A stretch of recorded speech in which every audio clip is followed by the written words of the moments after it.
Okay, so this is 1999, step 2, question 6, which is about differentiation and integration. Okay, well, mostly integration actually. So find dy by dx if ax plus b over cx plus d is my y today.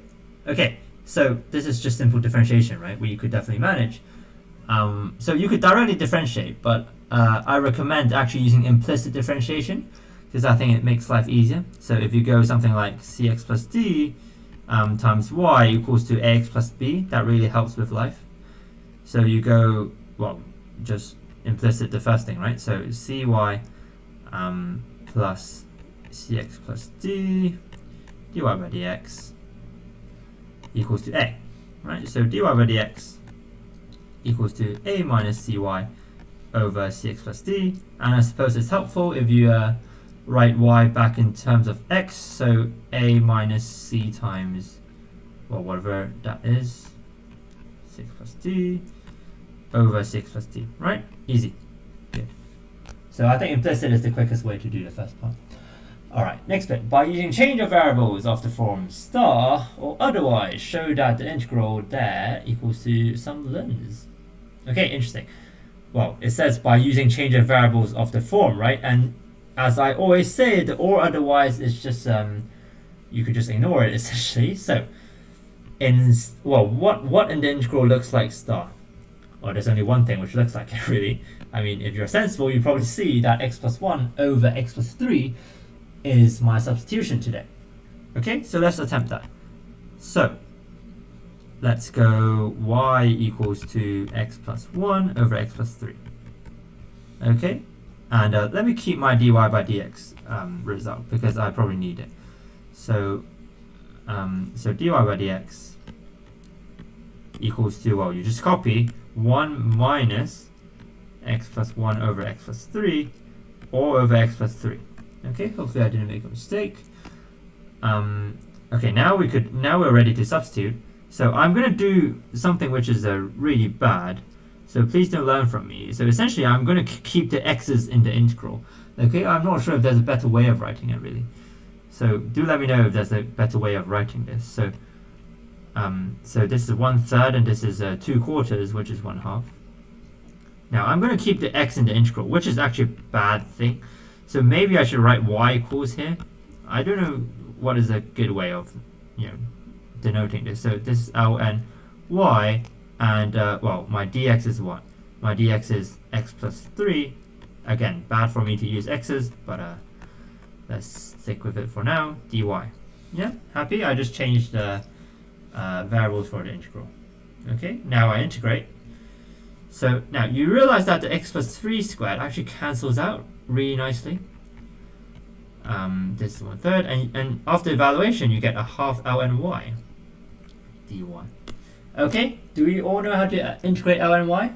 By parts, yeah? Always by parts. So I'm going to do it once quickly because we'll need it for all the parts later. And after that I'll just quote directly the result. Okay, so by parts.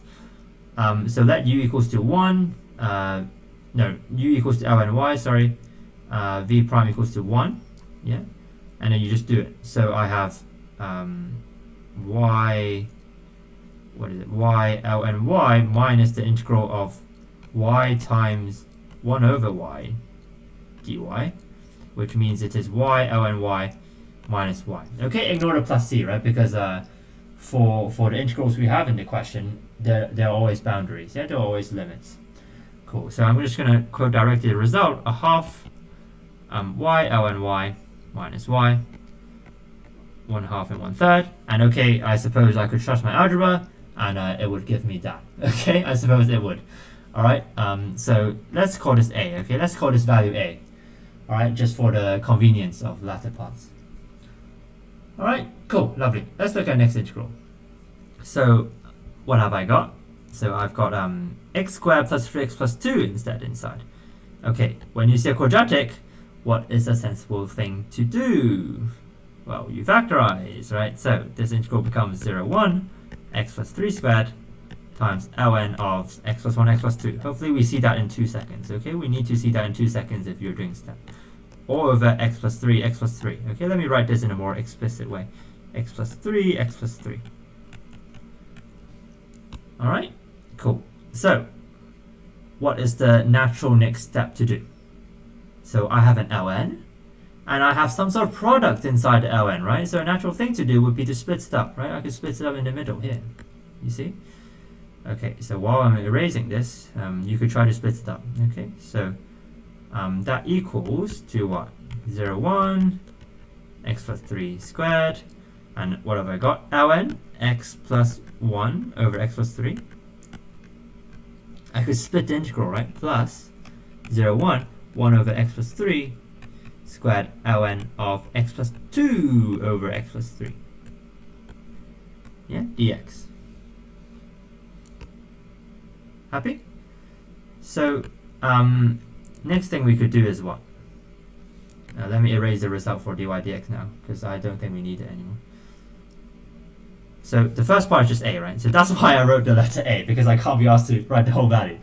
Okay, plus, okay, you do the substitution yourself again. Okay, I'm just going to write down the answer. I think it's 2/3 and 3/4 of ln y dy, you remember?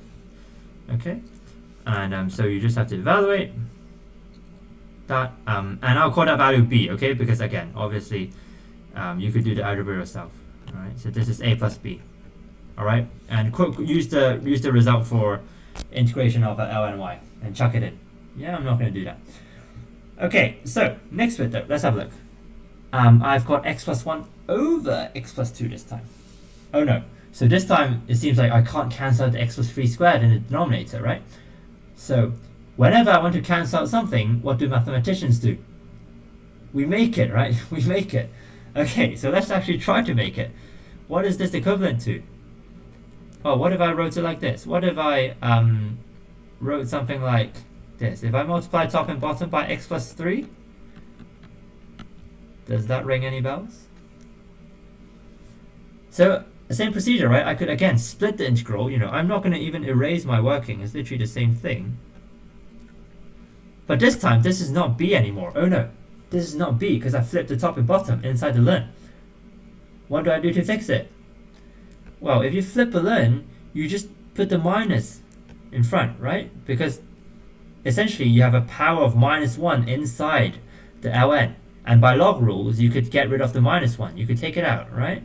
So this is just becoming, what is it? A, well, this is still a, right? Minus 0 to 1. ln of x plus 2 over x plus 3. That's a valid thing to do, right? And what does that become? Ah, a minus b. Sweet, lovely question. Simple, right? Okay, I don't know what b is, right? Because I didn't do it, but you can do it yourself. Okay, so that's essentially the method to attempt this question. Right, which is quite a lovely question, and it's not the hardest, right? For step 2, I think is more than reasonable, this question. Yeah, you should choose it. Okay. Cool, all right, end of the question.